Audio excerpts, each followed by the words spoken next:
Welcome to Flat Earth Debate. I'm your host, Nathan Oakley, and if you are new to this channel, or you have not done so already, be sure to subscribe and hit the bell notification icon to keep up to date with the Flat Earth Debate. If you would like to support this channel, there is a super chat that runs alongside the show while it's live, and a link in the info box once the video has rendered. If you would like to join the discussion, simply mute the page you are currently watching, then click the link in the info box to join and express your views on the shape of the Earth. There are a couple of rules in the Hangout. Number one, please don't swear. If you do, you'll be ejected. And if you are, please don't try to rejoin the stream using sock accounts. You'll be warmly welcome back on the next stream. Please also share the show, as sharing the show obviously increases the live audience, but this in turn increases the chances of a more diverse panel. So please share the show. And one last time, if you are new to the channel or you have not done so already, be sure to subscribe and hit the bell notification icon to keep up to date with the Flat Earth Debate. Now we do have Sleeping Warrior with us. How are you doing, Sleeping Warrior? Good to have you. Good morning. Good morning. I is good. How are we? Very well, very well. Good to have you here. So there's a couple of things you want to address in regards to GeoStreamer and Gem Panda and their allegations, accusations and debunkings. So before you do though, I'll tip my hat to GeoStreamer and to the Rumpus, as they both put a lot of work in. So kudos to you two. But yeah, off you go. Okay. Start with the most interesting one for me personally. Jeremy has done this series that is basically revolved around his assertions that I am so-called lying. Jeremy doesn't understand the difference between a lie, a mistake, and simply, like, not even a mistake, simply just doing what it says on your model. Now, for a lie to be satisfied, there must be two elements. There must be the element of deceit, which is trying to influence people knowing that something is wrong, and then that it has to actually be incorrect. Now, he's made this big deal about me for the last week, like 3 weeks, 4 weeks, and I've ignored it pretty much because the first one was quite funny, but then I've not even watched the other ones because Jeremy doesn't understand what actually is a lie. A lie brings with it the intention to deceive. The observer height was put in from the model that your guys tell us is the shape of the Earth that we live on. So when I put in at 34 or 35 feet, that wasn't a guess. It was just the value that was on Google Earth. Now, whether or not I must have thought it was wrong at the time is irrelevant. And even if I did think it was wrong, for the benefit of the tape, if this was an interview, of course, I didn't. I did question it, but I have no experience at working at elevation or height. It's not something that I do. So it's not something I can consider myself to be skilled in. So I just put in the value that it says, which after all is your model. But in any event, even if I did question it, and let's just say I thought it was 40 feet or something, 50 or 100 feet or 200 feet, would I go against what it says on your model if I thought it was wrong? Would I heck? Why would I even consider the possibility that something would be different? I wouldn't. I wouldn't put it in if it was if I felt that it was different, because it is your model. And if I said that it was 50 and it was only 35, just because I thought it, that isn't grounds to put in a different value just to satisfy anybody that might think that I was in some way dishonest. We're testing the model that we're told we live on. The elevation height is 35. That's what it says. Now, basically, the minute the assertion came out that there was this variation of 30 meters, that's 100 feet. That would be relevant, and it would really screw the maths if it was as we were told. So I said to Ranty, let's go back and check it. Now, we went back, we measured it, we came home, and all throughout it, we were in discussions with Nath about the trig, about what the maths was, and basically, it's right. The 35 feet value is correct. It's accurate. I stand by it, and I reassert my position, because fundamentally, it's not that far out. It's a couple of feet. That's accurate for me. For the purposes of this, and given that they need something like 2 miles worth of elevation, it makes no odds. But with regards to the assertion that I was in some way lying for simply using the value stated on your own model, there is no intention to deceive anybody there because it is your model. That removes the dishonesty bit, but he's pushed it and pushed it and pushed it. And it's got to the point now where I'm not even interested. But when somebody suggested that the variation was 30 meters variable, that really did like whet my taste buds because it would mess everything up. So all we did was went back to see whether or not 35 feet as per Google Earth was, as a matter of fact, accurate. And when it turned out that it was, I was ready for making a really nice disclosure video proving to the world that I hadn't lied or deceived anybody or anything of that kilter. Yeah, I'll step in there. So it's me that's talked you out of it, and I'm not afraid to admit it, and I'll give my reasons why. So in essence, this is an argument that is not your argument. You're not testing whether or not Google Earth has accurate elevations when compared to a tape measure run down the side.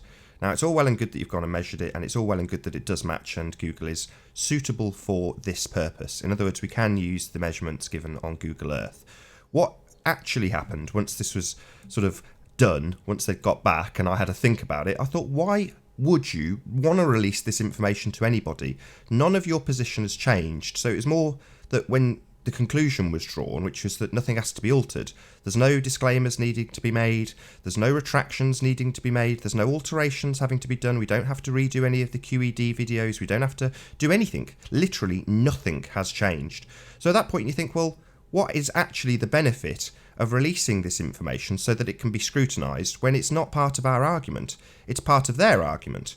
So from this point on, I'm going to say, well, I've seen it satisfied and to my satisfaction, and I'm going to put my reputation on the line and say, that's what it is. That's perfectly acceptable to use. And if someone comes along and says that you're lying about it, first I'll jump down their throat, but I'll insist that they prove that assertion, because the main reason for going up there is a concern reason more than anything else, which is to say that were it to be out by 30 metres, yeah, some, not all, some of the mathematics done when showing people that there are things that are hidden behind Earth curve could need to have been addressed if you were at 130 feet on that lower observation point.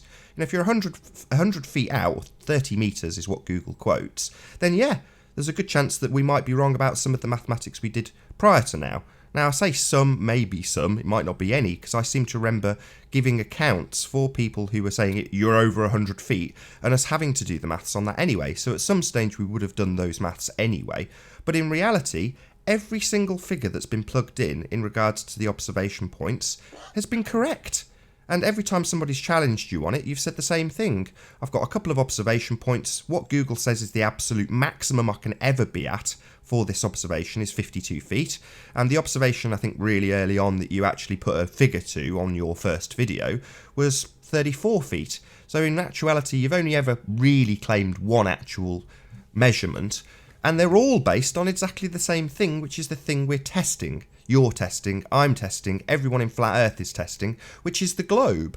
Now, as I understand it, the globe is represented best on Google Earth. Now, if you want to say it's the WS 1984, then you're going to have me pointing out that that's based on an azimuthal equidistant projection at its core. So to use that is a farce. Therefore, we're going to use Google and the values it states. They're not wildly inaccurate, that's been checked. They are good enough to use for these purposes. The other reason I don't want to do it is because if we suddenly have a measure being run down the target point, then I'm going to insist in debate that somebody does exactly the same thing on the Isle of Man for any of the observations, which is preposterous. Nobody's going to do it. It's never ever going to be done. If they can't do it with Ordnance Survey and a decent copy of that on the target, then they're never going to run a tape measure down it. It's ridiculous. So it becomes moot. The only purpose that releasing this information and showing how you've done the measurement would do is open it up to scrutiny in terms of how well you can measure a hill, and that's not what you're testing. So I've suggested, it's obviously entirely up to Anthony and Ranty what they do with their footage, but I've said sodom. If they want to prove you wrong, let them go out and start debunking whether or not Google's altitudes are correct. Let them do it. So in other words, if you want to claim from this point on that Anthony's lying about his height, you better have a damn good video proving that, because it's simply not the case, and I'm just not going to hear it anymore. It's it's slightly upsetting when you hear people like Gem Panda or see comments from people like Gem Panda saying, "Oh, right, you're doubling down on your lies now."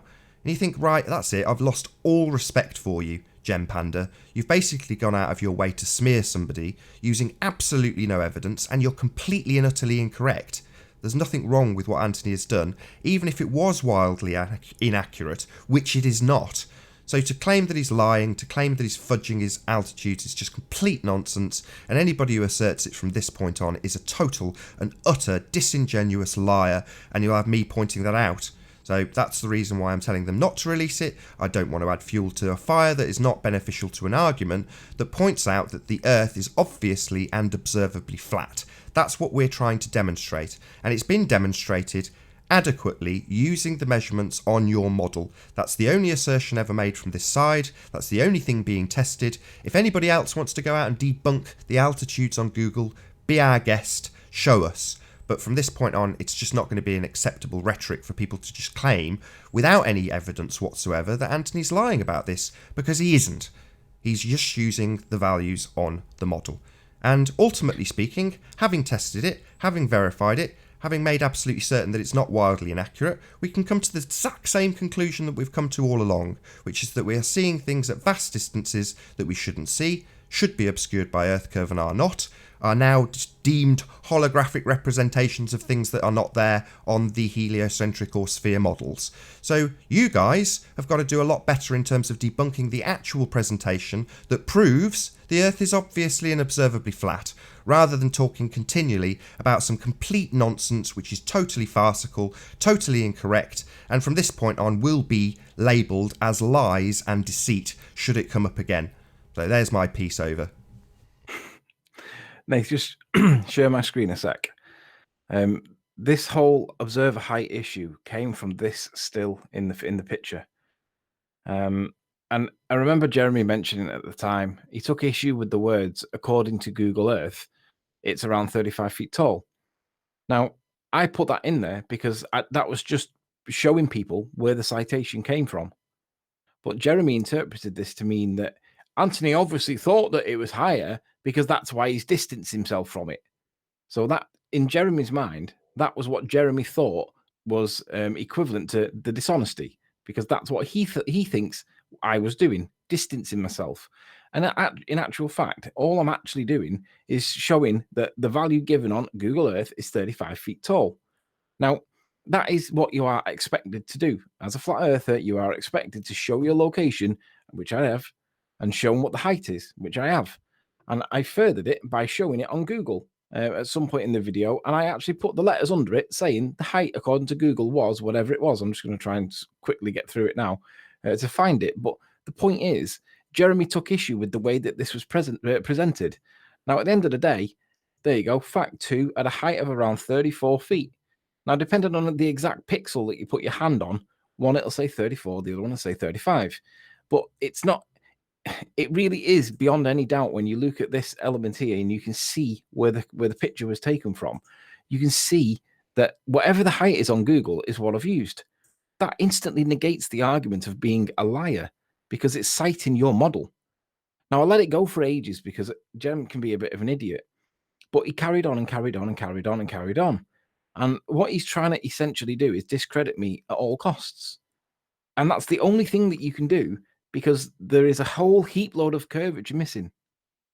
So when I went back, got the measurement, and then spoke to Nathan about it, and we discussed it, initially, I wasn't in agreement with Nathan for not releasing it. I wanted to release it because I wanted to show that Jeremy was wrong. And then Nathan reminded me that it's a distraction. They're simply trying to dispute you and discredit you. So if you conform to the distraction, you take everybody's eyes away from the pot of gold. And he's right. This is not my argument. This is their argument. So I'm going to reiterate Nathan's words. If you're going to assert that I am lying in any way with regards to the observer height, do it with evidence.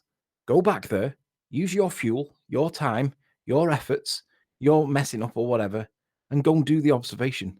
Come back with the evidence to prove that in some way I lied. Now that requires proving the element of deceit. But let's just say that the deceit was there.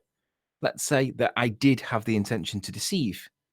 you've got to show that it is something other than 35 feet. And it has to be significant because you've essentially, you need to be at like 4,000 feet to see island. So arguing over tit for tat here is really irrelevant.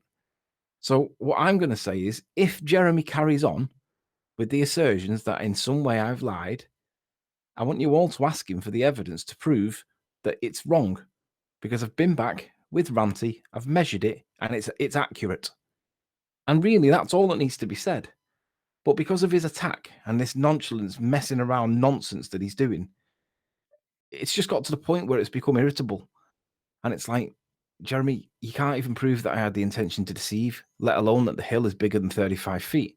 You cannot prove what my intention was. But it is self-evident from the video that my intention, whereas as the video says, according to Google Earth, it's 35 feet. It is a hill. And I stand by that. I reassert that. I have not changed my position. Now, I know that it's not wildly inaccurate to 30 meters. That's 100 feet. So are you trying to tell me that I'm 100 feet below the surface of the Earth? Because that's what it would need to be for it to be so wildly wrong. So no, Jeremy, I'm not any other value than what it says on Google Earth. It's been measured, and I'm happy to reassert my position. So if you've got any evidence that in some way it's like 300 feet tall, please present it. Show us how you did it and what your scientific method of measurements were, because we did it and it's accurate. So good luck on that one, Jeremy. Yeah. I look forward to your very public apology on Nathan's channel at some point. Otherwise, you can not bother showing your face again. Yeah, put him in a timeout because I'm sick of it, to be honest. I'm very disappointed in Gem Panda to continue his smear campaign with no evidence. He's now saying, I've used your evidence. And it's like, well, the evidence wasn't evidence of any sort of measurement being made. So I'm afraid not. And that's precisely why I've told you not to release this footage. Because all that's going to happen is Gem Panda will continue to take apart what you have gone and done in terms of your measurement. And it is open to interpretation, I'm not going to lie. It could be haggled about, discussed, disputed, and I'm just not interested. It's not part of the argument. It would only be part of the argument if it was wildly inaccurate, and it isn't. If it's out at all, it's out by a couple of feet. So I'm just not going to hear it anymore. I'm sick of it. And I'm annoyed. I am annoyed because this has gone on for ages. And up until this point, I didn't have a clue. For all I know, it could have been 200 feet tall. You just don't know. And when I'm literally on your coattails, literally saying, yeah, I agree, I think this seems exactly correct, you've got a shadow of a doubt left in your mind when two people who will not be named go out and say, yeah, it is definitely much, much higher. And then they basically try and like dangle it over you. And you're like, why don't you just release the information? You're making this argument. This is your argument to discredit Anthony. But they didn't release it. So at that point, you're left with a slight ambiguity. It could be out. We could continue to reassert the position that we have, and it could be 100 feet out, which would make us look like idiots if Google was that inaccurate. It isn't that inaccurate. So I'm sick of hearing it. I'm sick of Gem and his smear campaign. It's just, that's all it is. It's got nothing to prove his assertions, and saying he's using our evidence. What evidence? You haven't seen the tape measure and you're not going to, so you've got nothing to make your assertions. Nothing. And I'm tired of it. It's just a smear campaign. You know, you're just a disingenuous person who's out to ruin someone else's reputation, and it's just not on. It's disgusting. You know, I'm tired of it, Gem. So just give it up. Anyway. I agree. But the reason why I'm not going to reveal it, and I agree with Nathan now, I didn't initially, but I do now, is that the trig is quite straightforward. All we did was chuck the tape measure down on an angle, got down to the beach level, and then so we knew what the hypotenuse length was, and that's a fact. That's black and white. You can't change it, right? But the bit that you can change is how accurate you are with the measuring device of the angle, because you only need 3 values to get the trig. So you have the 90 degree, that bit's given. We have that if we use the trig. So we know the hypotenuse level. So if once we measure that, and that's black and white, there is no room for ambiguity in it. But the corner, you have to measure the corner. Now, if you measure it from the top angle, bear in mind you're stood on top of the hill. When you're looking down, you've got to measure the internal angle from the underside of the ledge that you're sat on, which can give way at any time because it is a receding cliff edge. But if you're trying to do that, that's crazy. So the only way you realistically can do it is to measure it from the bottom. Now, if you measure it from the bottom, no matter what measuring method or device that we use, it won't be considered acceptable because it won't be accurate enough. So what I did was I did it by my own method, which was to give me an approximation. And then if you add in a factor of plus or minus 5 or 10 degrees, then you've got a tolerance that they would argue. And no matter where the value goes, it's still right. So I'm happy. Nathan's happy. Ranty's happy. And I challenge anybody that if you think that I lied about 35 feet, go and produce the evidence. Just be aware that unless you use a theodolite to measure the exact measurement and it's verified by 16 witnesses that have all signed an oath from a solicitor, then I won't be accepting it, because that's the level of nonsense that you reprobates expect from me. You don't accept. It's simply disproportionately unfair against me. And for that reason, that's the reason why we're not putting the evidence out there, because no matter what value I get here, it will form part of subject for ridicule, scorn, just general horribleness. So it's because of the way that you guys behave. You're not honest. We're not science. We're doing the best that we can. We share a P900 between 6 of us. We don't have theodolites. Sure, I can hire them for 40 quid for the day or whatever. But why should I? You wouldn't do it. And when them two both went back, they didn't produce the GPS coordinates. They didn't even do a pan round. They didn't show their elevation. They calculated their elevation rather than measured it. None of that's acceptable. And if I did that, you would be all over it. So no, I'm not going to release the evidence. And I agree with Nathan. The only value that is black and white is the hypotenuse. And when you put the hypotenuse into a trig calculator and then play around with the values to see what parameters would be acceptable given a tolerance, plus or minus 5 or 10 degrees or whatever, the figure is always relative and it's acceptable. I support it. Nathan agrees and supports it. Ranty agrees and supports it. If anybody else out there thinks that I lied, go and get the measurement yourself. Let's put it this way, your time. Without giving any details away, I gave you a 66-foot tape measure. I think it was 66 feet. And what you're demonstrating now, I think this is the 34 feet point, which is the one that came under all the scrutiny. That measurement was easily measurable on a 66-foot tape measure. So the hypotenuse is considerably under 66 feet. I'm not going to tell you the measurement. I'm not even going to dignify it. But the point is that measure was easily capable of measuring the hypotenuse, meaning that without any doubt whatsoever, he is so far under 100 feet, to be ridiculous to assert that it is anything like 100 feet or anything like 30 meters out. It isn't. Nowhere near out. Just ridiculous assertions made by arseholes. And I'm just tired of it. People in the comments going, oh, right, well, if you're not going to release... No, this isn't our argument. If you want to prove that Google has put the wrong elevations in, go in and do it yourself. Get your own tape measure. Get your own theodolite. You go and prove it. And I'll just dismiss it. Because I don't care if people want to argue about whether or not Google's incorrect in terms of their elevation height. Anthony's maintained the same position the entire time. He's testing that model. And that's all that matters here. That's all that's relevant. It would only be relevant if it was wildly inaccurate. And it isn't. If it's out by anything, it's a couple of feet at the most. So that's pretty much it. Oh, is that my tape measure? Tape measure. 20. Is it 20 meters? 20 meters, 66 feet. 66 and feet. That is sufficient to measure the hypotenuse of the cliff. So there you That's go. the problem. Because if you do the maths on that in any way, the trig, go with the highest value that it could possibly be, that still brings it down to like the value that I cited in the video. Yeah. Anyway, that's enough of that. Right. So that's that numpty sorted. Right. Rumpus. Right. Have you looked at Rumpus's video last night with Gio? I didn't, but I caught little snippets while you and I were on the phone, so we were watching a little bit of it together, you, me, and Chris Monk, maybe 5 minutes. So I've got a little bit of a gist of some of the things that Rumpus said. I don't know. Do you want to do the hammer blow first, or do you want to demonstrate it and then explain it? Because it's already been said to him by me. Yeah, I think the best way to deal with the Rumpus video at this point, Ranty really, really, really wants to do this, but he's not available today. So I don't know whether we should do an in-depth analysis of it tomorrow when Ranty's here, because that's what he wants to do. Yeah, I'm in no rush to debunk Rumpus, as I've already given him the exact explanation of why it fails on this channel to him personally. So yeah, we're not going to give out anything new in terms of information. I think I've already put it in the chat anyway. So those who are paying attention will know how Rumpus fails. But yeah, I'm more than willing to wait till tomorrow and let Ranty do it. It's his little baby. What I will do though, I don't want to go through all of it because he went on and on and on and on. And thankfully, I mean, I didn't have to listen to it. That was great. What he's done is he's identified one of these three lights. I think he's done all three. But I'm going to pick on just one of them just for the sake of illustration. Now, he's identified clump of trees, and he's identified the lights that are to the side, and he's identified the thing that's here, and he's claiming that it matches. And I'm not against it matching. It seems plausible, reasonable, and fair. But what's most interesting is, well, I'll show you where he shows it on Google Earth. And then we've basically had this discussion before, but we used, I think it was one of these buildings here, but the same applies.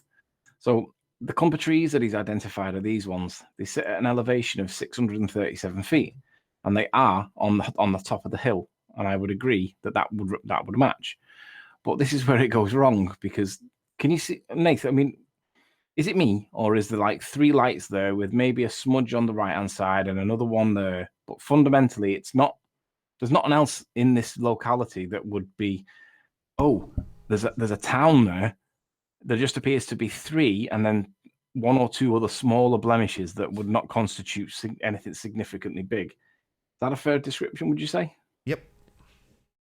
So one of the buildings that he's identified in these buildings of 3, if I just move around here relative to the clump of trees, if one of the lights that he claims relative to the clump of trees is in fact this one, then another one, for example, might be this one, and then the third one might be this one, for example. But there's like all of this is missing.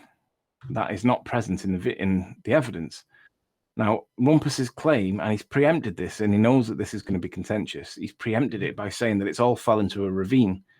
There's a ravine here. There is a hill here. But bearing in mind that they've got a line of sight to every single building that's on here, the ravine argument fails, because unless the ravine is bending away from the camera and these are on the blind side of the ravine, every single building has got a line of sight. So the problem would be, if you're going to argue that Baldrine has fell into the ravine the way he does, then you would expect to see the extremity ones that are not in the ravine, particularly these ones, because the ravine edge is just this hill bit here. It's this hill bit. But this bit doesn't constitute the word ravine, or valley, I think was the word he used, because this bit's essentially flat. It's only this hill bit here. So he's describing it as a valley or a ravine, and that's simply misrepresentation. So he's using that to try and get around the fact that this whole area, if you're really going to argue that we can see these buildings that are here, okay, then it makes sense that I could argue successfully that these will be seen too. Because although they're lower, there's a lot more of them. And even if we go with this high part here, that is about 350 feet, 500 feet, it's 150 feet lower, but we would see these on the horizon and they would be evidenced in the picture. But there is nothing that supports the idea that these are in any way accurate.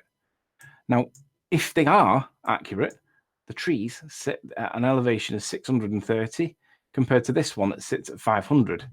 So this would mean that this value would be 630 and then this would be 500, right? Which is fine. So, but then nothing below it is visible. None of this actually exists. There's all of these lower stuff here don't exist on the evidence, right? But he argues that they fall into the ravine. Well, I don't agree with that bit, but let's just say that these values are correct.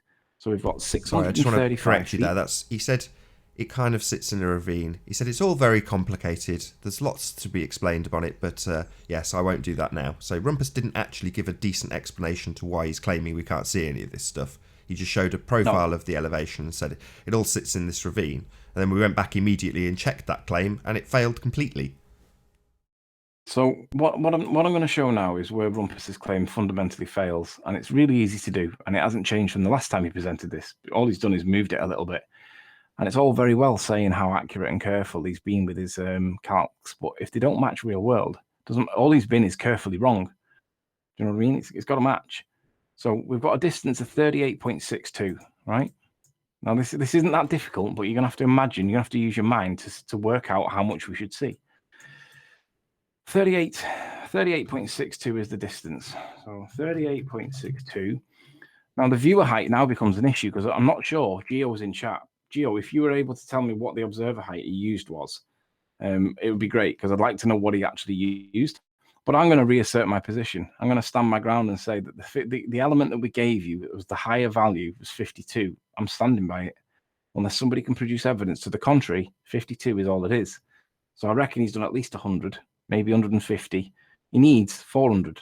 But let's just say he did 100. I'm refusing to accept 100, and I'm standing by what it says on Google Earth. Unless somebody can get accurate, scientifically valid, witnessed by 6 witnesses, all signed with a sworn affidavit from a solicitor and all that nonsense, with GPS coordinates and all that, then we're going with what it says on your model. A, because it is your model, but B, because it isn't wildly inaccurate. So I'm going to put that value in. And I'm not even going to put the 100, because I think we might have done 100 at some points just to appease Lewis. And even when we did 100, it was funny. But anyway, in any event, the point is, the value that they all apply is 483 feet. So remember that number, 483 feet. The farm sits at 500 feet. So relative to the hidden value of 483 feet, it's, what's that? 483, 93. So it's 18 feet above the horizon, okay? And then this one sits at 600. So if that's correct, this is going to sit 18 feet above the horizon. Is that 18 feet above the horizon? No. Relative to the horizon, possibly. Not relative to what we see. You mean relative to the top of the hill? Not relative to the horizon, relative to the top of the hill. Yeah, relative to the top of the hill, possibly. Relative to the horizon, no. But even if we put in the value of 100, which is what we gave to Lewis for the sake of Lewis's nonsense argument, we're still at 368 feet. So 368 feet, and the farm sits at 504. So 368, 468, 500, it's 150 feet above the horizon. So if it's the case that 100 feet was to be used, is that 150 feet? No, it's nowhere near it. It's 150 feet would literally bring it to, say, let me just get one of these links. 150 feet is going to be about there. So it's still out. So even if you use the higher value of 100, you can have to stop doing this. I'm sorry. Why are you using the higher value? Who cares what they've said in terms of the value? It's wrong. No one's going to go and get an actual measurement, so they're just asserting this nonsense without any proof, without any evidence. It's not what Google give. So why use it? So Gio's put in chat that it was 115, right? So I'm going to do 2 things now with the 115. Nah, why? It's not 115. Who cares what Gio Strieber says? Go and get a tape measure, Gio. Show us that it's 115, otherwise I couldn't care less. I'm not interested in doing this, Anthony. Not anymore. Okay. Couldn't care less what he thinks it is, or what it would work out to if it was 100. I can see. I don't really agree with your viewpoint. I'd like to show it at 115, but I can see why you say it, and I'll support it, because you are right. There's no reason, there's no science or evidence reason to go with 115 unless you've got evidence to prove that it's correct. Now, I've been back and I've measured it, and the 35 feet at the lower elevation stands. So if we're going to apply, and I am applying 35 feet at the lower elevation... I just want to address this, because to be fair to Gio, although he's, for some reason, the link isn't actually working, so he can't actually join. I will stick it in once you've done this. My apologies if you've been trying to join. The link's dead. So anyway... No, he won't be joining. He's on that protest. He won't be joining. No need to apologise. In either event, I was just going to say that he has said, Nathan Oakley, Miles was there and measured it. Okay, well, if that's your assertion that we need to ignore the value given on Google Earth, let's see it. That's your claim. Right. So let's see you provide your evidence for that claim. Not Miles asserted it. I don't care what Miles has asserted. I agree with you. Nathan Oakley, the OS map shows it to be about 115 feet. This value was measured by professional surveyors. Are you claiming they're bad at their job or lying? No, what we're claiming is that I've measured the height of the 35 feet cliff face at the lower elevation, and it's accurate. Is there any reason for why I should reject the other measurement at the higher element unless you can produce evidence to the contrary? And the answer is no. So without evidence to the contrary of actual measurements, all you've got is an Ordnance Survey map with a different value on it to what Google Earth is. And I'm not arguing against Ordnance Survey. I'm arguing against Google Earth.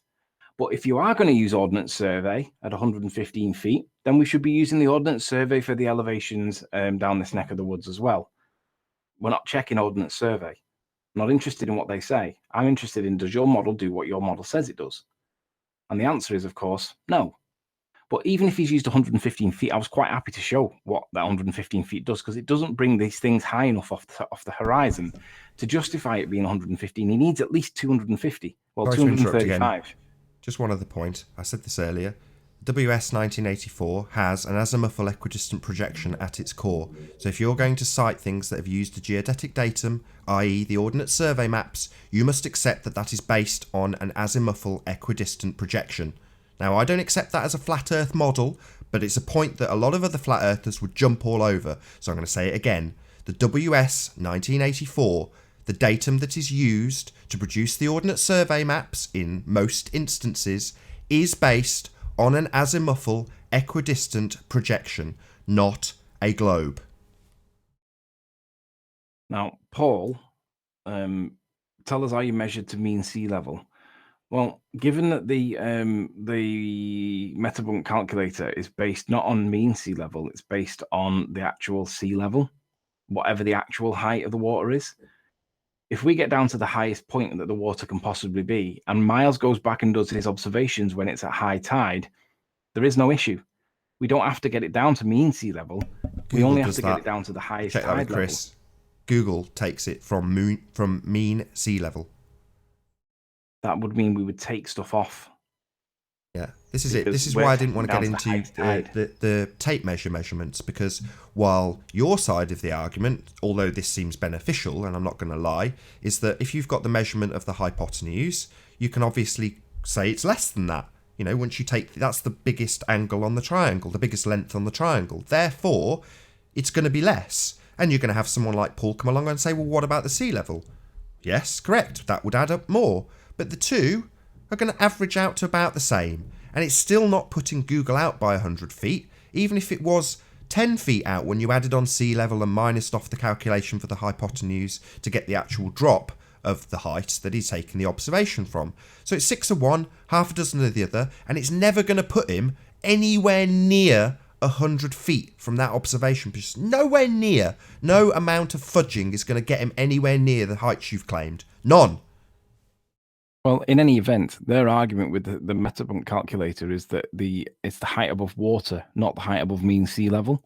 So if we were to apply the trigonometry to the mean sea level, let's just say that the mean sea level was down here, for argument's sake, that would make their 35 feet claim from mean sea level even worse for you guys, because it would reduce, because we take off up to the highest point, which is where all the ballers always do their observations from. I didn't go down and do it from lowest sea level. I just did it based on the clarity of the day. But Miles went back at absolute highest tide, conveniently, and then tried to claim it. Now, it's because their 35 feet is measured from mean sea level, we're only doing it from highest sea level. So there should be a reduction from 35, not an addition, Paul. So it isn't correct to say that I've measured it wrong. It's correct to say that we need to make an adjustment because we don't use mean sea level when we're using Metabunk. We only use the actual height of the sea. That's the problem that you guys have got. And for that reason, there are no concessions.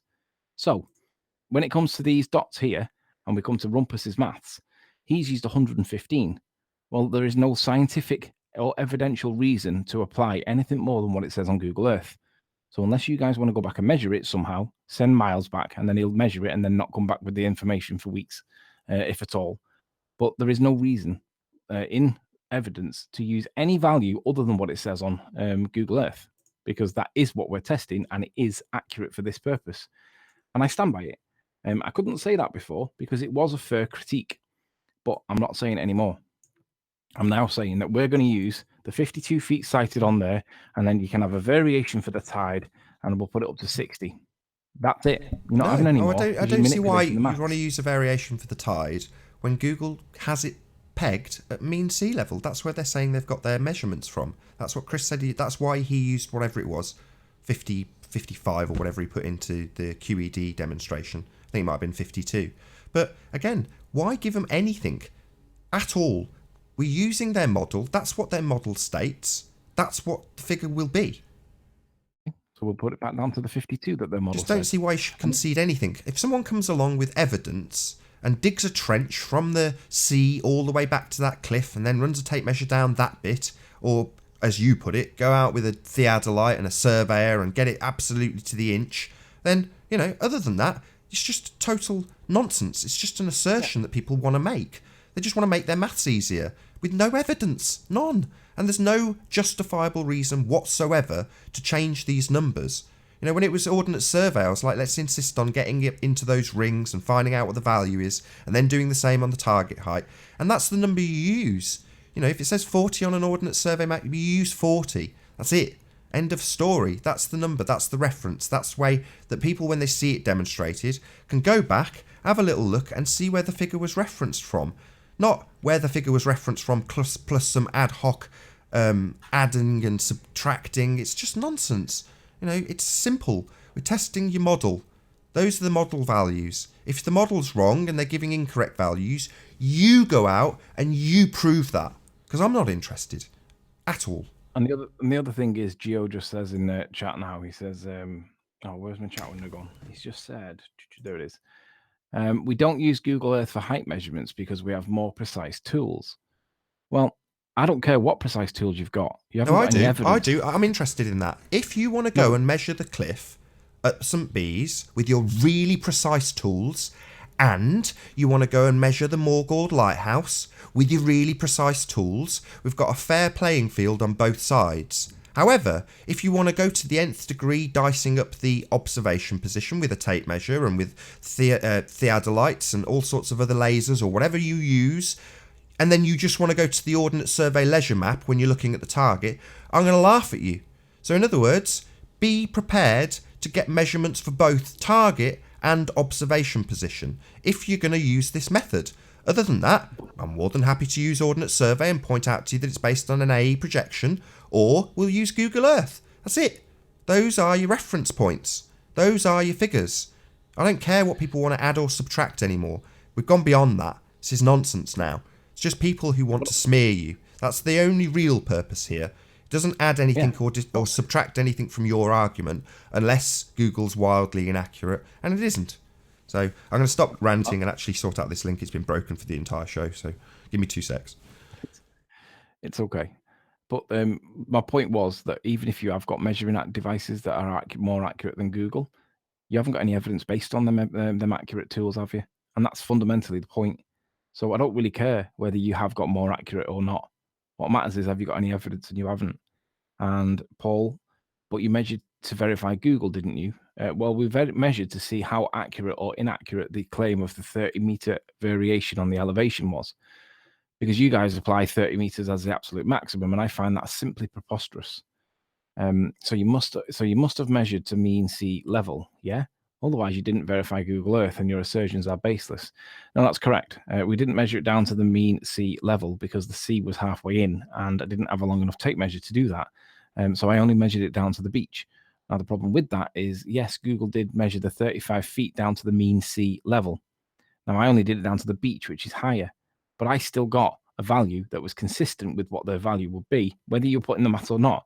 So, point is, Google Earth is accurate. For the purposes of this observation, I stand by it, I reassert my position, unless any of you retards, dishonest or otherwise, have any evidence to support the assertion of making it disproportionately huge, then we're putting that value in because it's supporting and it's accurate for this purpose. And it supports me, it doesn't support you. So F you, Jeremy, and F you, Paul, and F you, Rumpus, and Geo, 115 feet isn't right. You've got no evidence, scientific or otherwise, to support that. You need measurements. You need proof. And then we'll scrutinize how you measured it and whether you got GPS coordinates and signed affidavits from a solicitor and all that nonsense. And that's the reason why I'm not releasing it, because all you would do is attack that as a means of distraction. So we're putting back in the values that it says. Now, the problem with Rumpus's thing is that when he identifies these buildings, it drops them down to basically the horizon, a couple of pixels above the horizon, and that's an issue. It seems to, for some reason, selectively not address Baldrine as in the evidence. And the only logical conclusion that you can possibly come to is that the whole town of Baldrine, to the left of the three lights, is missing on the evidence. I don't accept it's fallen into a ravine, because the whole town would not be visible. It would not be invisible by this ravine that you claim. That isn't even a ravine. It's just a hill on one side. On that basis, Paul, Rumpus, it doesn't match up. So the fact that it sits on the horizon for the lights is an issue. And the fact that the ravine and the whole town of Baldrine missing is an issue. You haven't got it right. That means all of your calculations are on the wrong scale. Every single one of them. So it doesn't matter how careful you've been. You've just been carefully wrong. And I again, maintain my position. We haven't changed our position, and I'm reasserting it. We know what them lights are. They have not changed. Why? Because we've measured it. We've got the scale right. How? We used a 3D model to do it. How did we know that? Well, thanks to Chris, who knows how to do it. He was able to plug them all into Blender, saved us from doing all these calculations. All he had to do was find 2 or 3 points that we knew and then put it in, and that gave us the scale. So no, Rumpus, you've still got it wrong. Your lights sit just above the horizon, not massively above, like it does show in the evidence.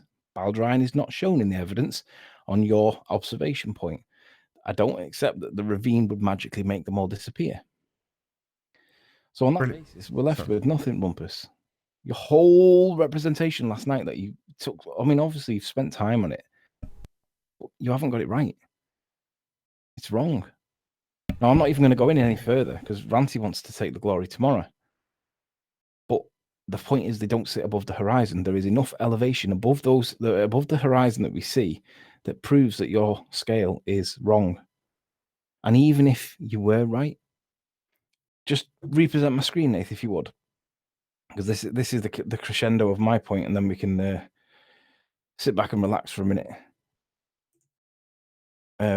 Even if it was the case that you had the correct idea, oops, get rid of that. Gone all quiet. Pardon? Gone all quiet. I've gone quiet.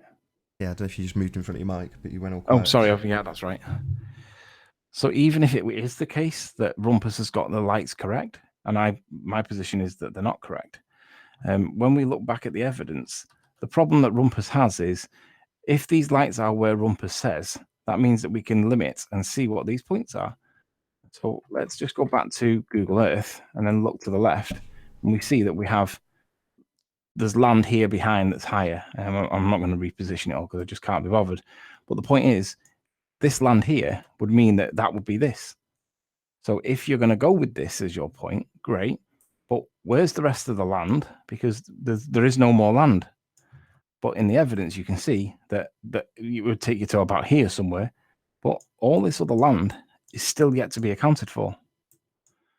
So even if we go with Rumpus, and I don't agree that he's got it right in any event, but let's just say for argument's sake he did, you are literally left with all of this land here stopping about here. No, it's a bit further. It's about there. So what about all the rest of the land, Rumpus? You didn't address any of that in the thing. So again, Rumpus, you haven't got the scale right. There's a lot of land that's unaccounted for. So I guess that's the end of the rant for today. Rumpus, no, you haven't got the scale right because you're still failing to address all the land. Cool.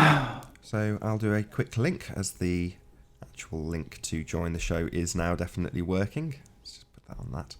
So hopefully you've enjoyed the presentation as opposed to debate. Hopefully we will get some debate in this show. As I say, the link is now working. If you're new to the channel or you've not done so already, be sure to subscribe and hit the bell notification icon to keep up to date with the Flat Earth debate.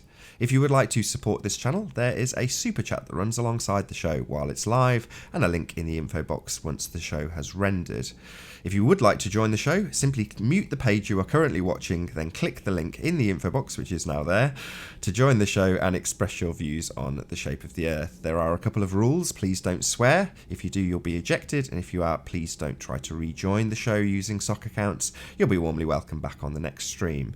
If you haven't done so already, please share the show, as sharing increases the live audience, of course, but this in turn increases the chances of a more diverse panel. So please share the show. And one last time, if you're new to the channel or you've not done so already, be sure to subscribe and hit the bell notification icon to keep up to date with the Flat Earth debate. There is about an hour and 10 minutes left on this broadcast. All right, Nath, 2 comments. I'll read 2 comments and then want you to respond. Sleeping Warrior claims Rumpus's scale is wrong, but provides no scale of his own is capable of locating anything.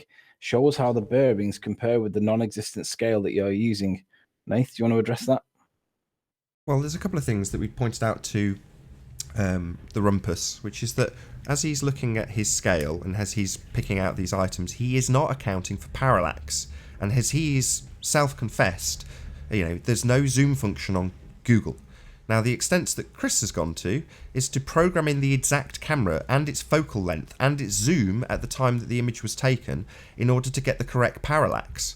So he's also gone to the extent of completely recompositing it inside Blender so that you have it representative of what the camera actually did. So these guys that are basically taking the composite and using it as is, as Ranty has produced it, and basically just lining up the pixels, that will never, ever, ever account for the parallax change that happens as you sweep the camera at zoom. So they haven't got it right, and they're never going to.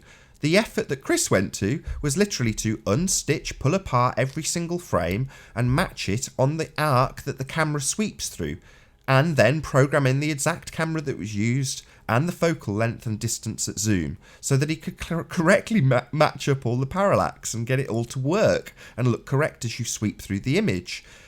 Further to that, Ranty's actually physically matched up the landscape.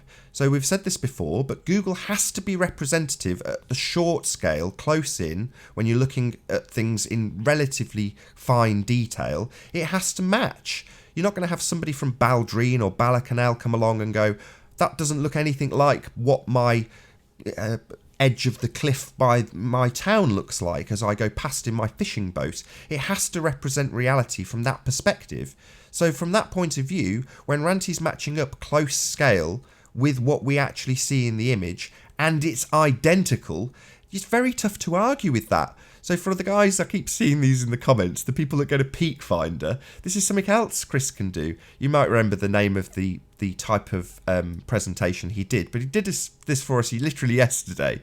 So he changes the type of representation that his wireframe model is showing by literally putting an outline around the mountains at a fixed point. So in other words, there's no parallax change. It is essentially the same as what you'd get from Peak Finder. And you look at it at distance and you can get it to all line up. The problem is that when he overlays the actual camera and its rotation on the image above in a different wireframe, you can see how wildly inaccurate it is as you sweep the camera. So for all these guys using pixels and red bars and all this stuff, you're never going to get it right. For a start, you've just been lazy and just used Ranty's flat image for something that's representative of a camera sweeping through an arc. So, you know, admittedly, Chris is probably about 1,000 hours into this now or something bonkers, but he's put the work in. So we're quite happy and confident to assert our position in terms of what we've matched up. And the same applies in terms of the viewer height. Nothing has changed. None of our representations and demonstrations of what we have accurately matched up and visually matches perfectly is ever going to change until somebody comes along and does both what Chris has done and what Ranty has done to a better extent. And nobody's going to do it. You can't get better than perfect. You can't get better to within a foot of it actually matching. Not matching and then towns being missing. You know, none of this nonsense. It matches. If you want to challenge it, provide something better. We've demonstrated this time and time and time again. Now, if you want to better that, go ahead. So far, nobody's bettering it. They're coming up with excuses why stuff isn't there. It's in a ravine. This entire town, you couldn't see it if you looked at it because it's in a ravine, right? Okay, well, yeah, you can, because Google does actually represent what the world looks like in the short scale. You know, that is what it looks like. You'd have a lot of complaints if your town didn't look like your town. So ultimately speaking, just claiming that it's not there because you can't see it is exactly the same defence Sly uses. These, quote, smokestacks aren't there because I can't find them, therefore they're not there. You can't change the evidence, lads. It's there. If it's there on the image, you need to find it and match it up with something on a map. Don't care what map, but so long as it matches and you can represent it in the same way that Chris and Ranty have represented it. And they have gone to considerably more efforts than any of the challengers. Hence we're so smug. Why wouldn't we be? We're right. Now, Gio and Paul Voice have both been questioning the parallax issue because I think they might misunderstand why you're correct and they get it wrong. The photo was taken from 30, 40, 50 miles away. Now, you cannot fix your camera on Google Earth and zoom in. What you have to do is traverse on Google Earth. But when you traverse up to that point to see the land, you change the parallax on Google Earth. Now, the parallax in real world doesn't change because obviously you're at 35, 40, 50 miles away. But because you have to zoom in on Google Earth, that changes the parallax. So it's not the zoom on the camera that changes the parallax. It's the zooming in on Google Earth that changes the parallax. And yeah, sure, if you line everything up with regards to Peak Finder, yeah, that does do it. But when you do that, you don't get any of the nothing lines up. And that's the reason why that's wrong.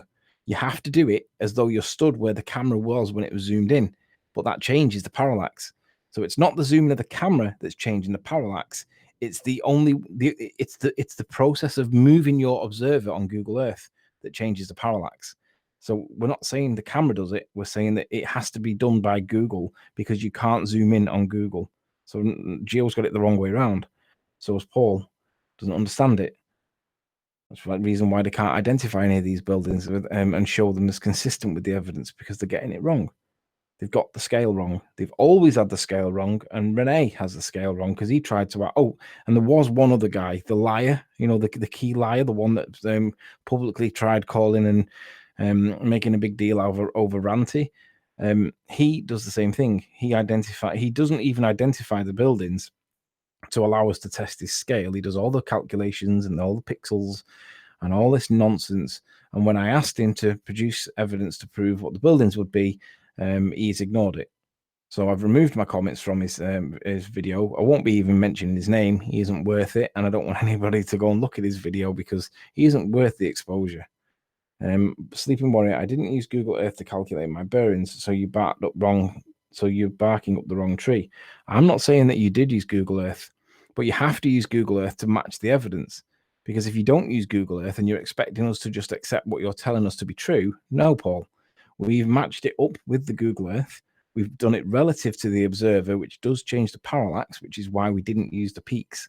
And when we matched it on Google Earth, we then compared and contrasted it to the evidence. And hey, guess what? It matches. All parts of it match. And the only time it doesn't match is when you start getting right the way down the far end of the island where you've got to put your camera in a different position because of the parallax point.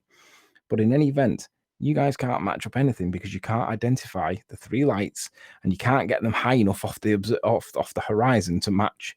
Yeah, you might get three lights that seem to line up, but the right sat on the horizon when you apply the curve calcs. That is a problem. There is a lot of elevation missing and that curve is not there. So what you're arguing for is you're misidentifying the lights, claiming that you've identified them that don't match the evidence because there is no curve. You can't get lights that match the evidence because it proves that the Earth is flat. That's why you're all making this big presentation about how wonderful it looks.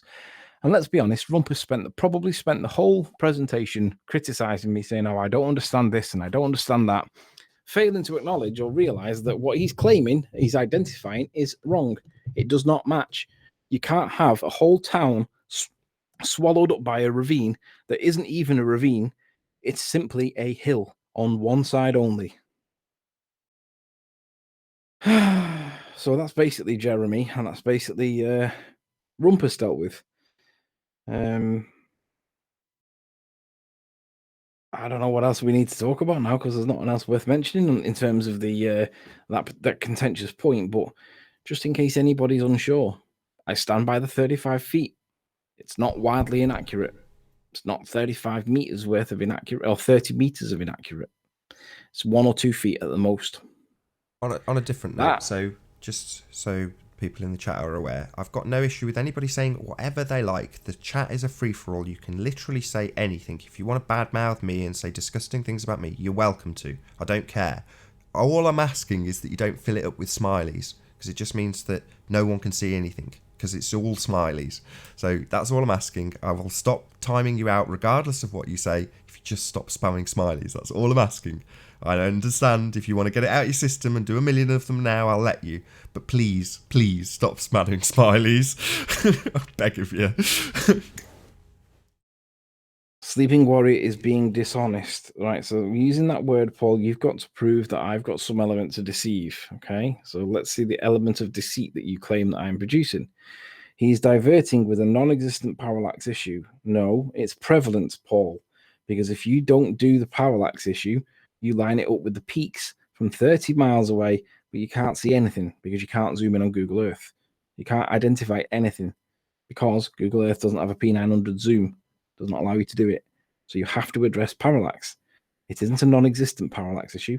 It's a prevalent parallax issue. And it's the reason why you guys can't get the right scale. It's a problem of its own creation that does not in reality exist. Strawman. All right, Nath, do you want to explain why it's not a strawman? Maybe I've not understood. Maybe I didn't do it in a way that Paul understood. Perhaps I was not very eloquent.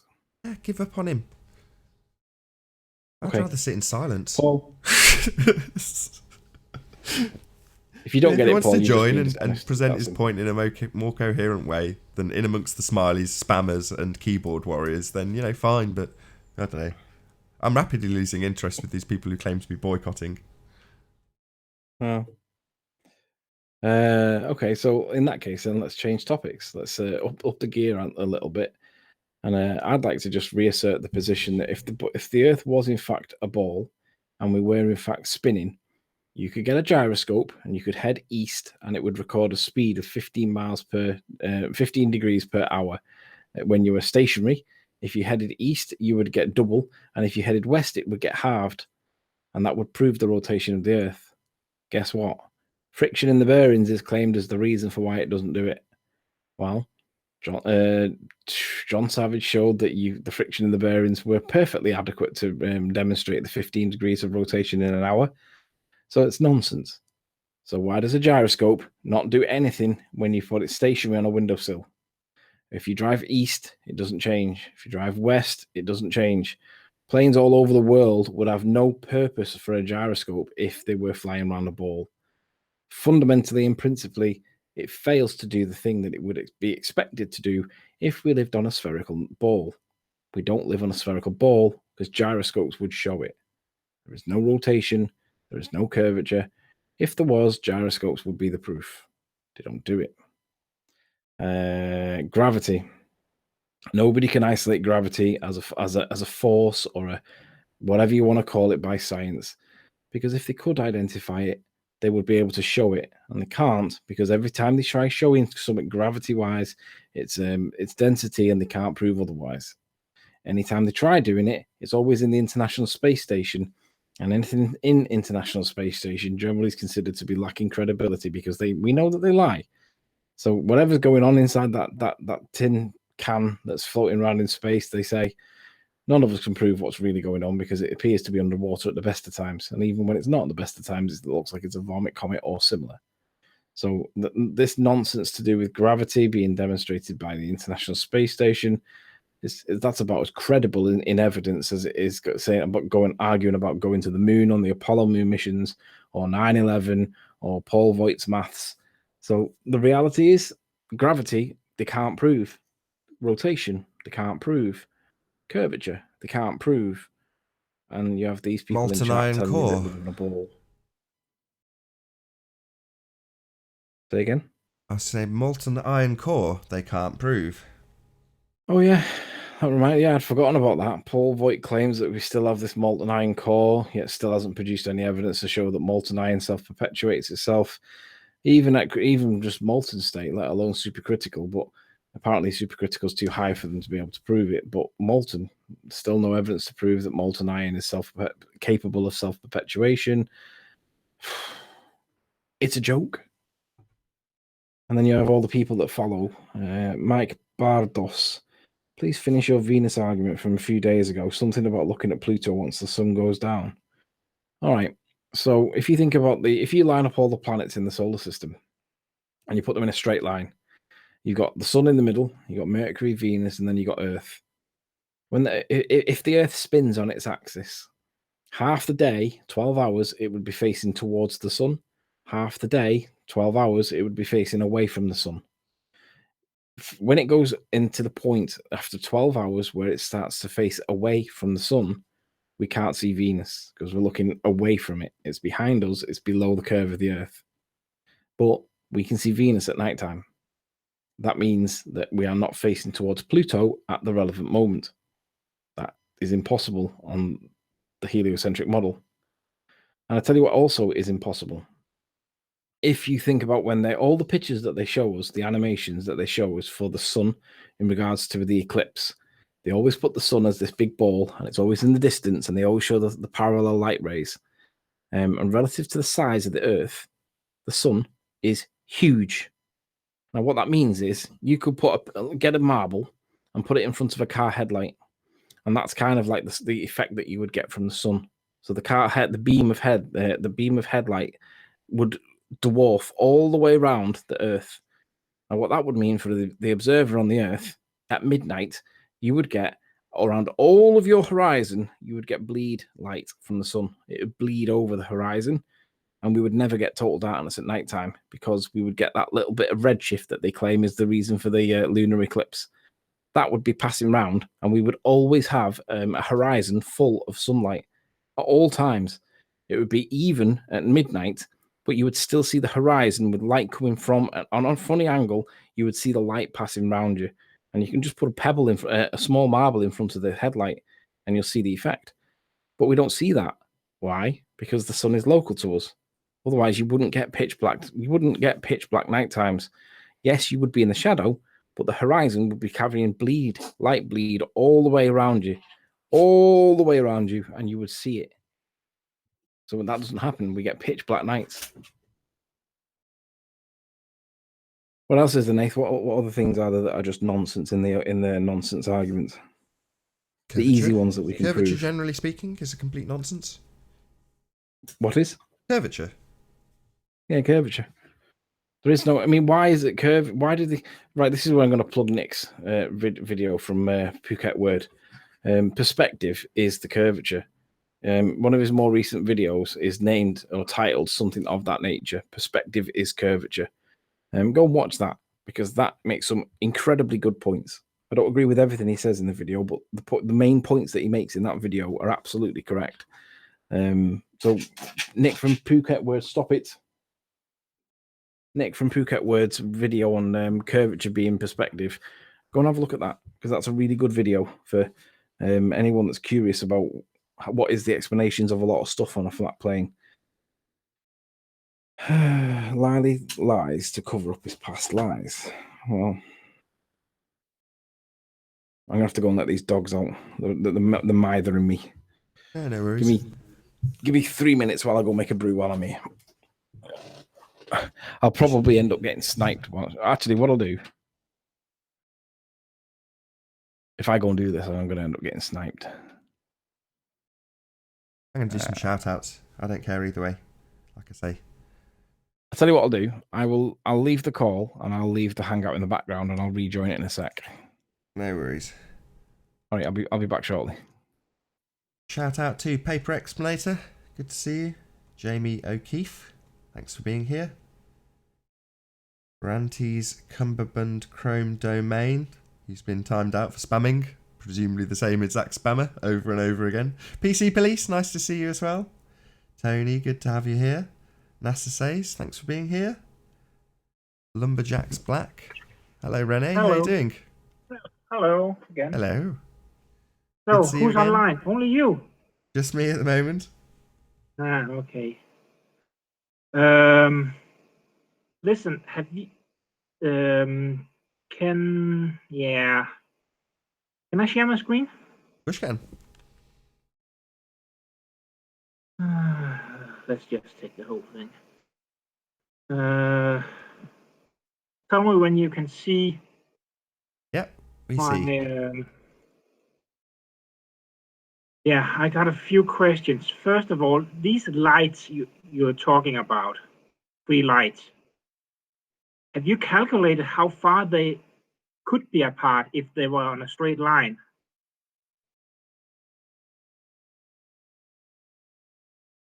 Maybe get all your questions out. Oh, the reason I say that, Renee, without causing too much offence, is because often you come on, but you say, right, I've got a presentation, and then your starting point is to ask us a question about what we think. Listen, and we've presented it a few times now. Sorry, I'm sorry. It's okay. I'll make a presentation. I'll show something here with Google Earth. This here is lining up as good as I can with the top of your pre-layered picture. Can you agree? Would you say yes or no to that?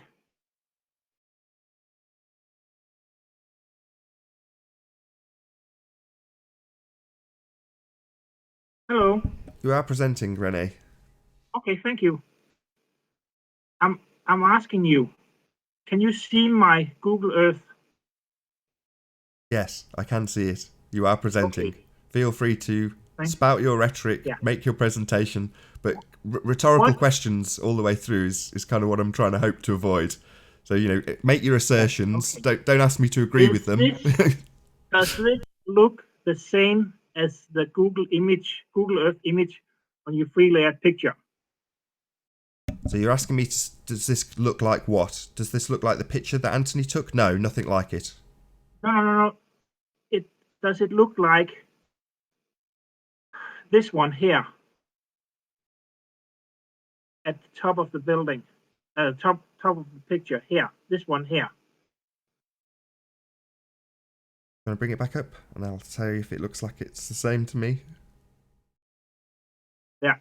There you go. If you can put them next to each other. A bit higher. I can't. It's okay. I can't really tell, if I'm honest. I know. It looks like it's at a different angle to me, if I'm honest. That's as much as I can say. Yeah. They look... Yeah, I'm sorry. It's okay, don't worry. I can roughly from what you've shown, it kind of looks like it's at a different angle, the one on top. Okay, different angle. Yeah. Let me see. I have a bad memory. Randy, is he's not coming today, is he?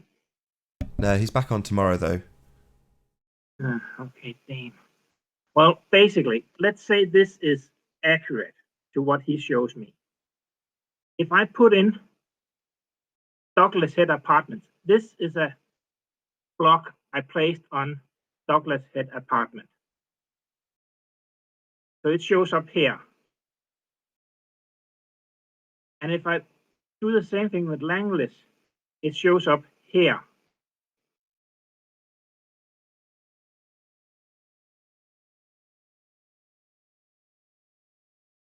Okay. So shouldn't it be on the other side of Douglas Head Apartment? Well, I mean, what you're showing me seems to be missing what is known as or labelled as Douglas Head / tuft of trees on some of the images. But in this image that I see now, it doesn't appear. It doesn't seem to be there. Douglas Head Apartments. Sure, Did but we agree? the actual Douglas Head Apartments sit on the left-hand side of what's known as the tuft of trees, and in this image now, that just doesn't seem to be there. I can't see it at all. So in terms of whether or not it matches the photograph, well, no, absolutely not. So does it match? Does it roughly match? Landless. It's just Landless. yeah. Okay, carry on. Sorry. Do you agree that Landless lighthouse should be on the other side here, somewhere around here? This is what Ranty has demonstrated, and we've been trying to get across to people in terms of the parallax change that occurs as you move in and move out on Google Earth. Yeah, I switch back to Illustrator and zoom in on this here. Is this correct? You can see this is where the lighthouse is, and I just draw a straight line up to this image here. Okay. And this is Douglas Head Apartments, straight up here. Is that where I would expect Douglas Head to be? No. So Ranty has done a demonstration on this channel called Ranty's Parallax problem. And in essence, the problem that occurs is, as you look at the top image, this is Google Earth, you're looking at it from this vantage point with this focal length. Yeah? Yeah. So as you move further round the island, which is effectively the only version of zoom that Google has, as you would move that top image in Google Earth around, the parallax changes. So you get a physical parallax change. And Ranty's shown this on a video. As I say, it's a fairly short video. I think it's 10 minutes long, where it's called Ranty's Parallax problem, and he demonstrates exactly this. Okay. So this Google, this up here does not match these two down here. Yeah, as you get further down the coast, the parallax changes at distance. Correct. Okay. So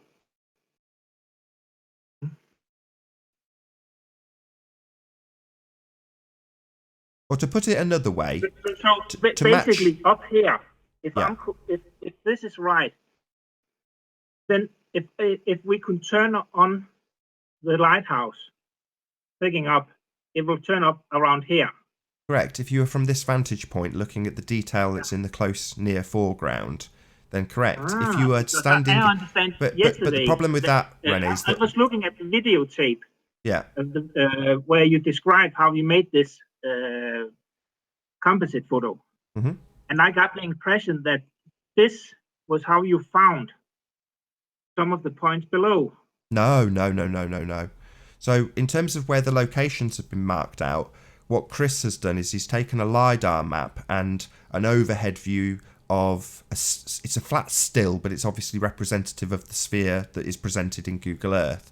And he's overlaid those two on top of each other and then put a wireframe model to the LiDAR map. So he has a 3D representation of all the peaks. Yeah.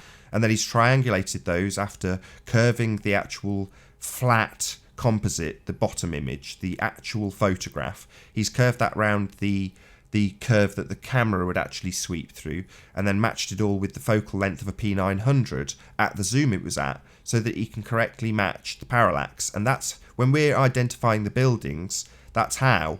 But in terms of what you see on the image above, you will never, ever get Google to match it in its entirety, because there's a huge parallax problem. As you go up to parts of the island, it forces the parallax further down the image to change. The only way to do it, and no one would accept this, would be to take this image on the top from Google, move the camera angle around, and stitch that together.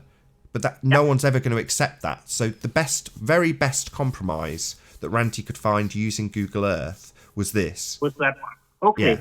That he didn't explain. Sure. Well, I mean, you're right. It's hard to get it across to an audience that we're not matching it with Google Earth, apart from to show literally a visual representation of what Google shows you at a near distance, because it is representative. You know, it's using similar software to what Chris is using, i.e. Blender, to make these wireframes and put all the polygons on to make the top image in Google Earth render as though it was your town, your village, your hill, your bit of scarred landscape next to the coast, whatever you're looking at. That's how it makes it. So, but because of the way Google Earth works, it puts you into a flat plane. When you drop below a certain, I think it's 1,000 feet, it drops you into the plane map view. And when you come up above 1,000 feet, which is what we're doing for all of these demonstrations with the 3D image, you're not in a plane view, you're in a sphere view. So it alters how it works, along with you not being physically able to replicate what a camera does from the beach at St. Bees. You know, it's nowhere near, it's massively out in terms of the parallax then, because you can't replicate zoom in Google. So your only option is to go in painstakingly, a bit at a time, and match up what the coast actually looks like versus what's in the picture. And we've done this and checked it with people who live on the island, and that's how we've matched it. In terms of could we stitch all the Google separate stills together to make it 100% accurate on the top image when using Google Earth? Well, no. We're trying to point out why Google Earth isn't useful and doesn't represent our world, and why it's flawed. So I can see your criticism, but your criticism, like the people claiming the altitude or observation height is wrong, your criticism is with Google. You know, and in terms of the real world image, you can't criticize that. It's a photograph. It's just what it is. So yeah, I agree with you. You can't get an accurate representation from Google, and that's not what we've done to accurately map out these things. That's not how we've got the locations. We're not using pixels. We're using a topographical scan of the land that's been done with a it's a LiDAR scan that's been wireframe modeled, and then, like I say, the actual composite itself has been curved around the arc of a camera, and everything's been triangulated in its actual position and matched, cross-referenced, and Chris has got it to within a foot. We know we're right about this. Not so sure, but Yeah, that's fine. You your keep coming back. We love it, Renee. Keep coming back and tell us how we're wrong. Show us that you've done it better. Oh, who's back? Sleeping Warrior's back. So Ranty's back tomorrow, but if you want to pick Sleeping Warrior's brains, he's here now. Okay. I have a question though, Renee. You said that there was a satellite that you guys get your communications from. Yeah. And I asked you if you could go away and get us some more information so we could see, hopefully, the evidence of this thing that you believe is up there that's sending you your magic from space. Have you managed to find any evidence of your satellite? Didn't I send you a link to a text PDF file? You did. And don't you remember that when we did the link, we showed that there were no photographs in it whatsoever of the thing that we think that we have line of sight with? And the last thing I asked you to do was go and get us some evidence to support the assertion that the line of sight... a satellite in geostationary orbit with ordinary cameras. Sure. But have you got any evidence of the satellite in geostationary orbit of which you believe that your thing is sending magic from space from? How you doing, Pete? Have you checked the Wikipedia page for geostationary orbit? You gotta establish their criteria for evidence, bro. Can you explain what you mean? It's like Nathan basically wants you to turn him into a satellite to prove a satellite's going to orbit the Earth. That's his criteria for evidence. He wants you to like blast him off into space on a rocket and put him into orbit, or else it's not good enough evidence for Nathan. Me? Well, I'm not asking for anything. Well, I think it's fair to say that composite pictures that look like cartoons are not acceptable evidence of a satellite existing in space, something that requires a line of sight. Well, who cares, Riley? Because you could look at it with telescopes, so it doesn't even matter. Right, so that's what I'm asking for. Evidence through a telescope of a satellite that he believes that he's getting magic from space from. Plenty of people. Why don't you just go look at a telescope through your telescope? I mean, satellite through your telescope. And I'm asking him to prove his claim. Yeah, but your criteria for evidence is like totally unreasonable to the point where no one could prove anything. So, well, you just said if you could look through it's just a dog and pony show with you. You just said that you can look through a telescope and see it. So why would it be unreasonable to? Well, why don't you go do that? Because lots of flat earthers have done that, but you seem to be too fucking ignorant to do that. No need to swear. He's not the one making the assertion. Don't swear. He's not claiming they're up there. Nathan. Yes. Could you? You live in England, right? Yes. Doesn't anyone near you have a satellite? A satellite? A TV dish? No, not a satellite. A dish that receives satellite signals. One outside my door. I can see one now. I can see one literally now. Yeah, okay. Where does that point? At the horizon. At the horizon? Yeah. Are you absolutely sure that? Yeah, okay, of course you are. But the question is, how does it look? No, the question is, what is it looking at? Yeah, what's it pointing at? What is it looking at? Yeah, well, if it's pointing at the horizon, it could equally be pointing at a ground tower with a massive amplifier pumping out a signal. Well, that could be what it's pointing at. You're claiming that it's pointing at a geostationary satellite that's at the horizon line, specifically for that satellite and everyone else's satellite on the curve that also point at the horizon as they all do. In pictures, if you go to, let's say... Nathan, I grew up with I had a satellite TV growing up, and we had to point it at the satellite, and we had... And when there was storms, we didn't get any signal. Yeah, sure, you have to point it at the satellite, but which direction was it pointing? What was the angle? I mean, you did it. I did it on the television a lot. I mean, for example, which direction was it pointing? I mean, I've just said mine's pointing at the horizon because it is. I'm literally looking at it. So which way were you pointing the satellite? Are you saying you're pointing it at 45 degrees up at the sky? I didn't point it. You had to point it through a program on the television. Correct. But it would get out of alignment. And I mean, I didn't go up on my roof and look where it was pointing, but I remember you had to go onto the television and align the thing. Yeah, I mean, so that's absolutely true. If you didn't point it in the right direction, you wouldn't get a signal. No, I get that, but you could change your angle 2 directions on 2 planes, vertically and horizontally. And I would assert that it's horizontally that you would change that if you're going to pick up a quote-unquote different satellite. Whereas if you're going to assert that you're changing the position of that dish on the vertical, then that's a totally different argument. I mean, I've seen Paul Voigt presented a very interesting picture where he showed people on the equator with what looked like aerials because they were complete wireframes, but nevertheless they were pointing straight up, and he asserted they were satellite receiving dishes. So that for me is a bit of a mystery. You know, it's one of those that I don't have an explanation, but in terms of what I can see out my window, it points at the horizon.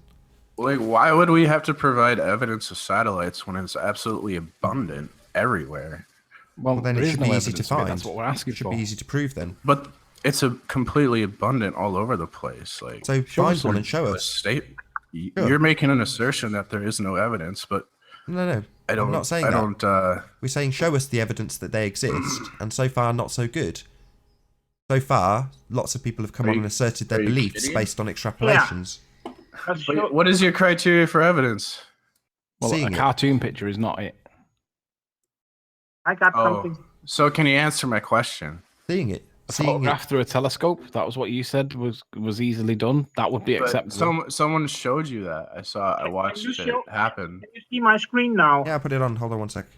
So can you tell us your real criteria for evidence? Because that's not it, since you've been shown that. Well, you verifiable, repeatable evidence like to see one in space. A photograph will be sufficient. You've been shown all of this. Well, I've never seen that. Hold on, you can see what's being presented. I've not seen this before, so right now. Can you tell us what we're looking at? I don't understand. Rene, can you tell us what we're looking at, please? We're looking at geostationary satellites taken from a telescope, looking from Earth. Okay, give me 2 seconds. I'm just going to go up to my screen and have a closer look. Bear with me a second. I'll see if I can zoom in. I see squares, and I see some of them look like they've got smears in them. Yeah, but can you see they just look like blurry pixels.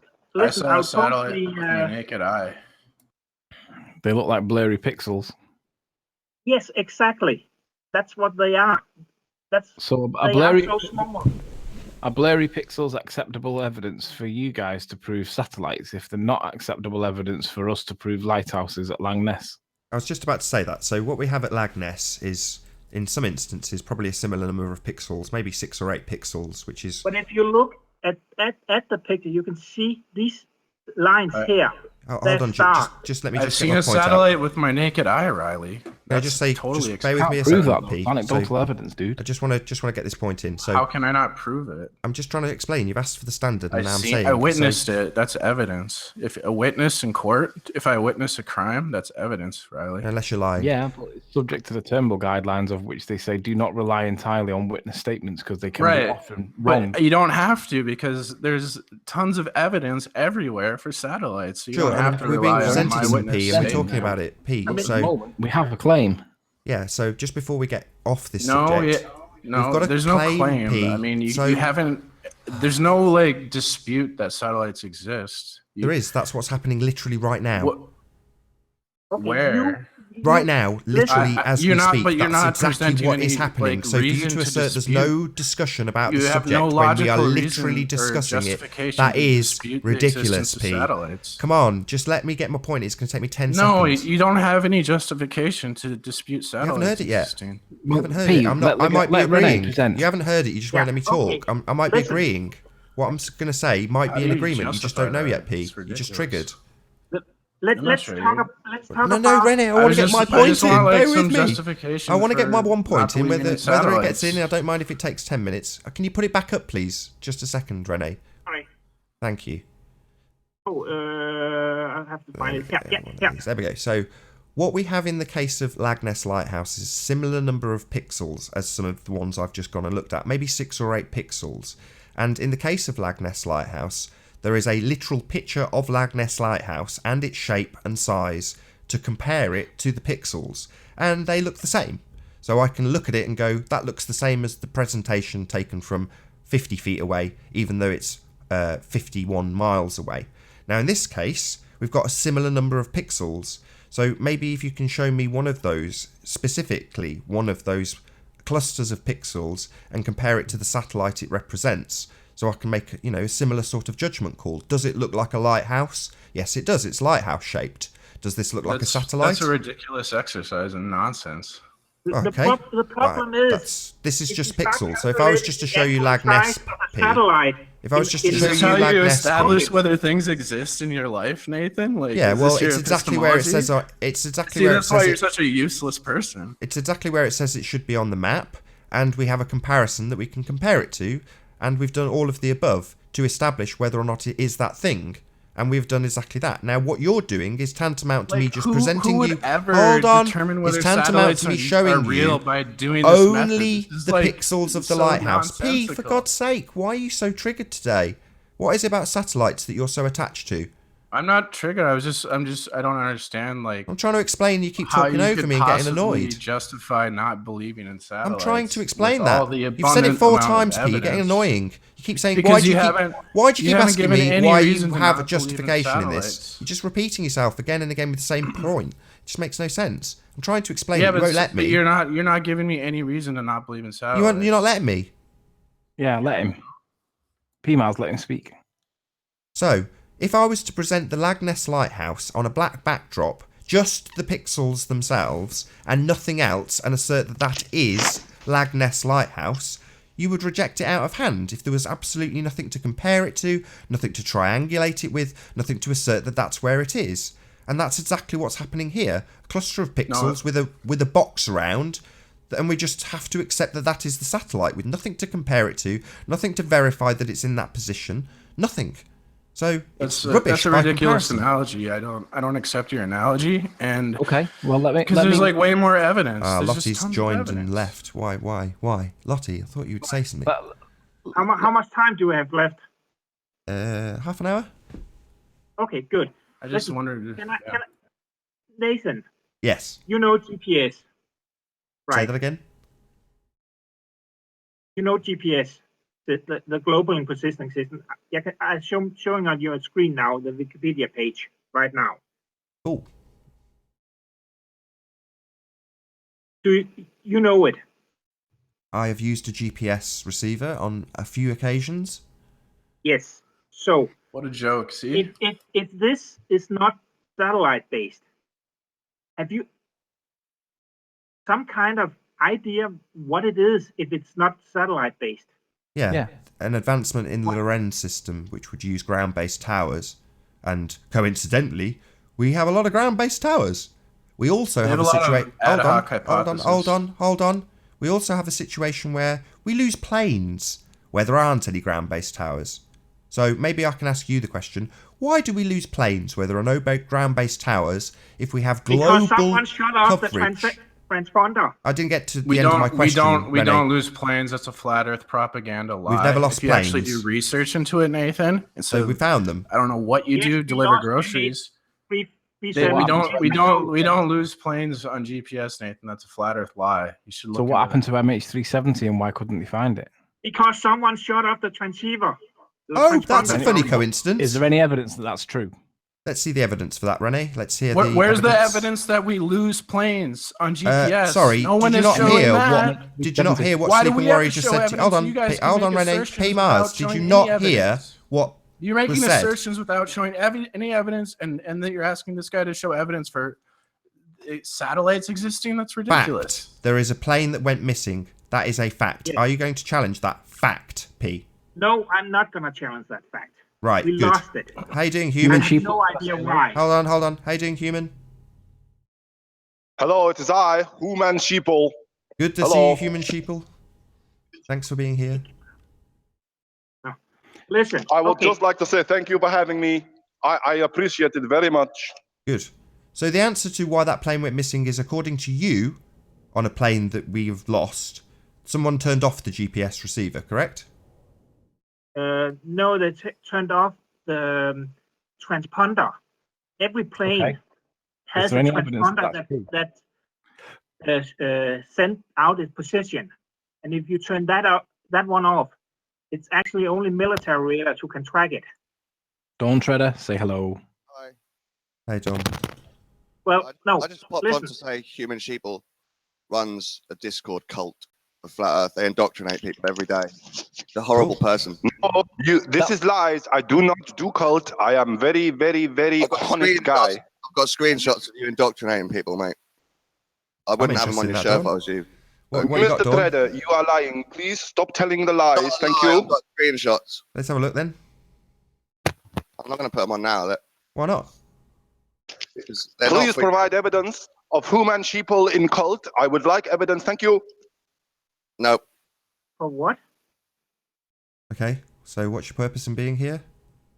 I just wanted to say that. I can join in on the satellites conversation. Cool. That would be brilliant. Let's see what you got to say on satellites, Dawn. Let me just say something on the satellites. If it's rejected that if PMARS doesn't accept the position that Nathan gave with regard to the pixels, perhaps we could have an ulterior explanation or an alternative explanation for what we're looking at with regards to the smears that are claimed to be geostationary satellites.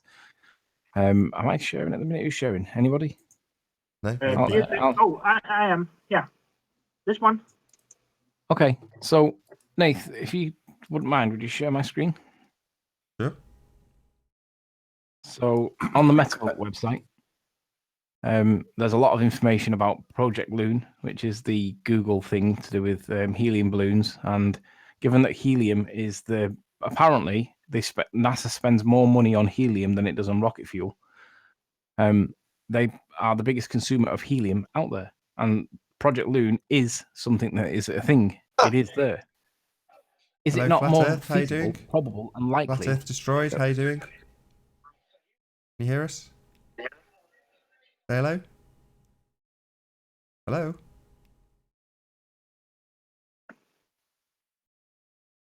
Is it not more feasible, likely, probable that what we're seeing in the blurs, the pixel blurs that Renee's producing on screen, are significantly closer and significantly smaller and would be reasonably explained by Project Loon? No, it's not, because if you look at this picture, I find again, you can see this is a long exposure. So these lines here, they are actually stars. They're star trails. And you can see the satellite. How do you know how far away they are? Hold on. Let me finish. The satellites are staying in the exact same position relative to the camera, but the stars are moving. Yeah. This is impossible with a balloon. You can't keep a balloon that stable. No. How can you tell how far away these smears are that are not moving? Smears. Yeah, Yes, that's what they the are. satellites. You can look up, if you look up.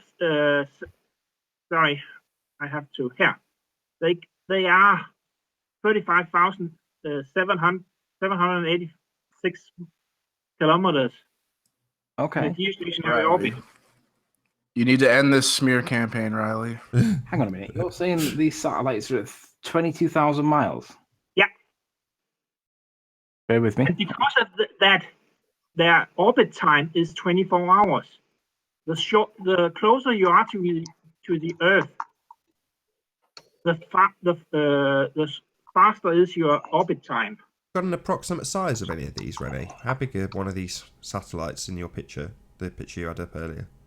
How big are they? Size of a car? Size of a bus? I have a question for Mr. Oakley. Sure. Why you speak to ballers? These people are no good. They are cognitive dissonance. God, kill him. Renee's actually a really nice guy. Do you think? I know, Okay, but they are brainwashed and they do not listen. They have very, very mental problems. When you eat one. That's what we think about you, mate. I was brainwashed by Dave Matthews Band's song "Satellite." Mr. Trader, you come to my Discord and I remove you because you make racist remark about flat earther no good. Yeah, I observe you. It's disgusting what you're doing there. Can you not hijack Renee's point, please? I provide very, very, very, very informative detail for world to see. Okay, go on Yeah, then. your best mate in that server, his explanation for the eclipse was Rahu. He says he's got a Rahu model. Yes, Rahu is correct. Correct model, hiding eclipse. He is good man. He knows. Excellent. Right. Anyway, sorry, Rene, you continue. Yeah, okay. Listen. Sorry, baller. You can continue now. I was just talking with other baller. No problem. If let's say it's 35,000, this one here. We go to a page called angular size. Hate that geezer. Cool. Angular size, yeah, with you so far? Yeah. Let's see, we're gonna calculate for angular size, and we'll do it in, let's say, seconds. Is this guy even talking English? I can't understand. Danish. Ja, okay, jeg snakker dansk.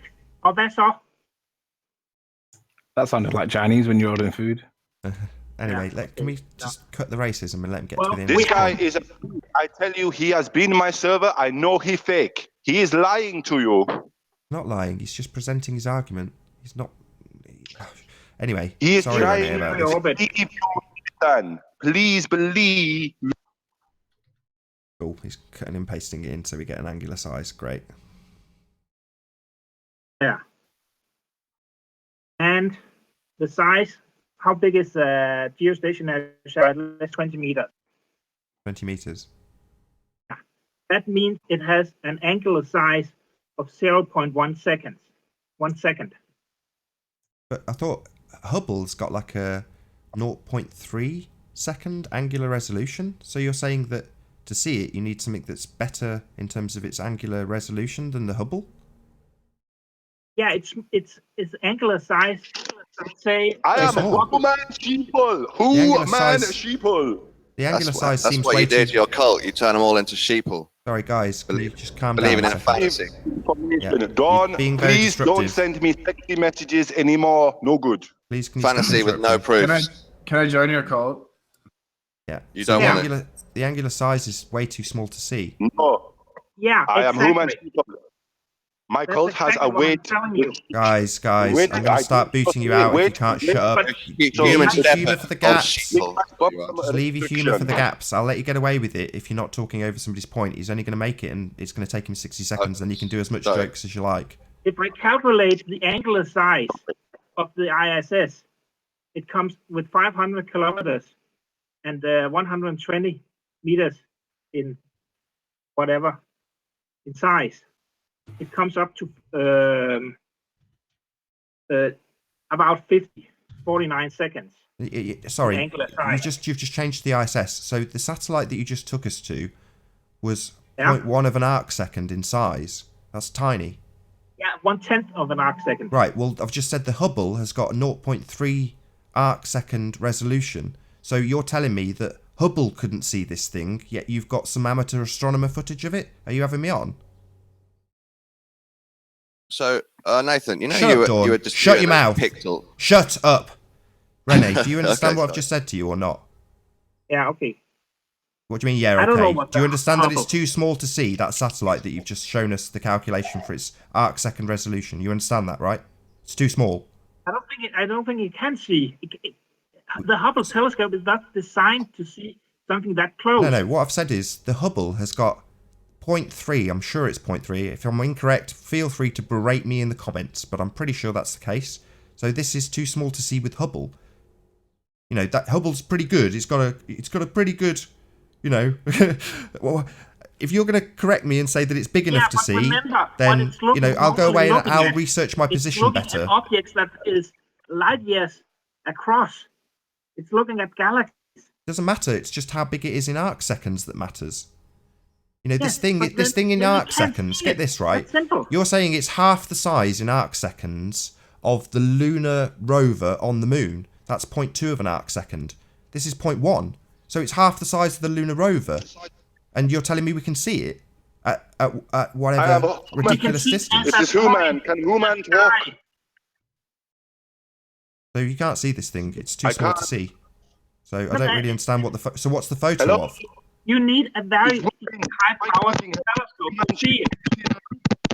Hello? Guys, please. Who's that guy interrupting? I don't know. The cult leader. Okay. I am human sheeple. Please talk me first. Thank you. I mean, like I say, I'll check out my position. It's a long time since I've looked at arc measurements of things that are tiny in the sky. But from what I can ascertain, I think I'm correct in saying that from the measurement you've just shown us, that thing's too small to see. Nathan, some of the pictures of the satellites, the pixels are all pictures of the lighthouse. We're talking about satellites. We've had a specific picture of a specific satellite, and then he's gone and calculated out how many arc seconds. Do you understand that? Yeah. So why are you asking me about a lighthouse? You don't need all that information to believe in satellites. Well, I'd need to know that you could see it. Let's just correct Dawn. Hold on, it's okay, Renee. I just want to correct Dawn. I would need to be absolutely certain that it was possible to be seen, and from what I can see so far, it isn't. You get just that, like Dawn? we need to be certain that Ireland is possible to be seen. Yeah, that's a different argument, isn't it? What you're doing is now trying to take off the point that you've tried to make and failed. So what I'm pointing out to Renee... No, I'm just telling you, you've got double standards. That's what. Not double standards. Not at all. Well, yeah, let me give you an example of what double standard. No, big time not true, Dawn. Nice, just one sec. Let me give you a good example of double standards. Refraction is often described as the word negligible, and negligible is calculated by Mick West on the Metabunk site as anything around about 15 degrees, which obviously is not negligible. What is negligible is the amount of, when you look at the horizon and they say that you do actually look down from the horizon, but it's such a small value that you wouldn't even notice it. That is negligible, and that word is used to describe the amount of reduction off the horizon that you actually look when seeing the sphericity of the Earth with regards to the drop on the horizon. That's negligible. We wouldn't see it. Yet when refraction and negligible is described, for some reason, 15% is seen to be acceptable. If that's not double standards, I don't know what is. But how many ice creams do you have? Nathan. Yes. Yeah. Can we go back to GPS for a moment? Yeah. You go ahead. Yeah. So you say that GPS is based on towers on the Earth, right? Maybe. Maybe. I don't know. So you're not even okay? Because GPS is not the only positioning system in the world. The Russians got one. It's called Glasnak. It's here. Okay. This one here. And this one is the Chinese version of it. They also got a worldwide satellite navigation system. Galileo, you probably heard of that. Have you? Well, you're paying for it. I've heard of Galileo. So you have heard of it. I am not Galileo. I am human sheeple. I am from not cult. I have wife and kids, very precious, no problem. You probably indoctrinate them as well, mate. The same applies to any of these, though, Renee. Yes, this is a listing on a Wikipedia page, and the guy a couple of days ago was saying, well, I can go and get you a video of it going up into space. And, that might be the case for any of these as well. But in terms of actually proving that it's in space, in geostationary orbit, everyone's just got excuses for why we can't have that. And then when you've shown it us, it seems to be too small to actually see, which is a bit worrying. So, again, so far, not so good. You were talking about those aerials pointing straight up, Nathan. I can't remember where you said they were. Know much about those? The wild ones. What do you think they're pointing at? Don't know. I'm not on the equator, and I don't own one. No, but what do you think? Why do you think they're pointed upwards? Who cares what I think? Does it matter what I think about it? Does it matter what my single opinion on this concern is? Who cares? Well, yeah, you're hosting a debate. My opinion is just one of many. So if I can assert an opinion in that regard with some evidence to back it up, then I might. But I don't have any. Sorry. Should we go to Riley's point? He just said it's the focal point of a beam. That's what they're pointing at. What do you mean? Well, the requirement for a satellite to communicate is a line of sight. We know the further that a beam of sight or the further away from something it gets, whatever signal it receives suffers from something called diffusion. and it gets wider. The beam gets wider, which is the reason why Jaren's struggling with his satellite experiment, because he can't get the laser to stay focal on one point. It disperses and gets wider, conical, if you will. So we know that you need a line of sight, and we know that things that are really far away, the beam splays out and gets bigger, conical shaped. Yet they still require a very, very, very accurate, precise point in the sky that they point to. How is that the case when the beam gets wider and wider and wider? And if they are like, 2,000 miles away? Arif, do you want to say hello? Hey, Arif. Good to have you. I don't know how to answer that point, really. It doesn't need a precise point in the sky if the beam dispersion is so pronounced from such a big distance away. It just needs to point roughly in the area, and it'll pick. Yeah, that's what we do with our dishes. Yeah, but they're very, very precise, though. You only need to be half of 1 degree off, and you'll miss it. No. If there's a firmament dome, couldn't they propagate signals off of the dome? You all saw the video where they talked about, the dome having reflective properties, and that they studied it, mapped it, and all this other stuff. I think it's like a 12-second video. Yeah, there's no dome. No proof for a dome whatsoever. Maybe the satellites just drive around the dome. The dome idea comes from a fiction book thousands of years ago. Yeah, but you agree we live in a pressurized environment, right? Hold on. You got a first edition of this 1,000-year-old book, Dawn Treader UK? I just made the number 1,000. I don't know how old the Bible is. It's very old, and it's definitely a fiction It's the Bible book. you're citing, is it? He is known liar. You must not trust him. He is known liar. Well, I mean, how do you explain rainbows then? Rainbows need a mirror. What mirror is there outside to make a rainbow? How do we live next to a vacuum without the vacuum sucking out the air from our Earth into space without sort of enclosure? Vacuums don't suck. The vacuum, or rather the air in our atmosphere rushing away from Earth towards space to find equilibrium. Then why would it rush away from Earth? Avoid not being sucked into the vacuums don't suck. The air going into space. Vacuums don't suck. The general principle is that next to a vacuum, stuff will try to go to equilibrium. Though, how do we keep the air from our planet trying to go to the vacuum without some sort of covering? I'm pretty sure it's gravity. Things point to a dome. There are a couple things that point to some sort of enclosure. Closing off our world from the outside. We lose atmosphere to space. So, well, do we? Yeah. We live in a pressurized environment, and a pressurized environment needs a membrane between it and the other variant, which would be the space. Otherwise, space would suck the vacuum off the atmosphere off the Earth. It's called atmospheric escape. So what holds the atmosphere on? Don't say gravity. Don't say gravity. Why not? Because you can't prove gravity. Yeah. What you can. What will require to prove gravity? When your criteria for proof is so high, you can't prove anything. Well, proof for gravity is that I'm sitting on my chair right now, not flying out the window. No, that's just that you're done more dense than the air that you're sat in. No. Water, you float. Density doesn't dictate a direction. How does the zero? No, there is no direction. There's no gravity. Yeah, the direction is towards Earth. Density also doesn't. Direction. That's just a relative state of density over buoyancy. No, density and buoyancy don't dictate a direction. There is no direction. Yeah, direction down. That down is like I said, I'm on my chair. I'm not on my ceiling right now. He knows we can prove gravity. Down is a label that you give to more dense. No. Density doesn't dictate a direction. Down is a label to more dense. Like I say, density. Down is a label that you give. That's a flat earth fallacy lie, Riley. You know it. Well, if you could prove that it was gravity over density, then you would be able to do that. And there is the no proof evidence. is that density doesn't dictate a direction. But the thing holding me to the chair does.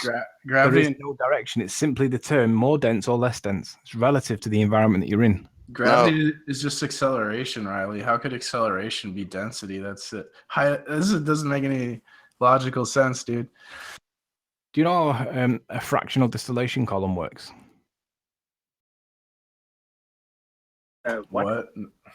Do you know how a I am human sheeple. Human sheeple. You're a cult leader. I guess it's true what they say about Anthony Riley. He was funny the first time. Third time, fourth time, fifth time, not so funny, guys. Work on your bit. So again, do you know how a fractional funny. distillation Horrific. column works? Research comedy. Yeah, exactly, P. Research comedy, guys. You're not getting the laughs you got when you first came, notice? It's not comedy. It's do you actually know true. how a fractional distillation column works? I have no idea what that is, sorry. Okay. A chimney that you heat, like crude oil is an example where they would use a fractional distillation column. Alcohol creation is fractional distillation. You can't go into clever stuff after you just use density as a reason why we go down. Why not? Well, you described the word down. I say that is simply a description of a word that you apply towards Earth. Towards Earth, then forget the down. But it isn't a direction. It's just a state of density over buoyancy that you towards Earth is not a direction. No, in density over buoyancy, it's simply a state of more dense. You just call it down. So you're saying Earth is the bottom of everything, and you know unless it's free to move, yes.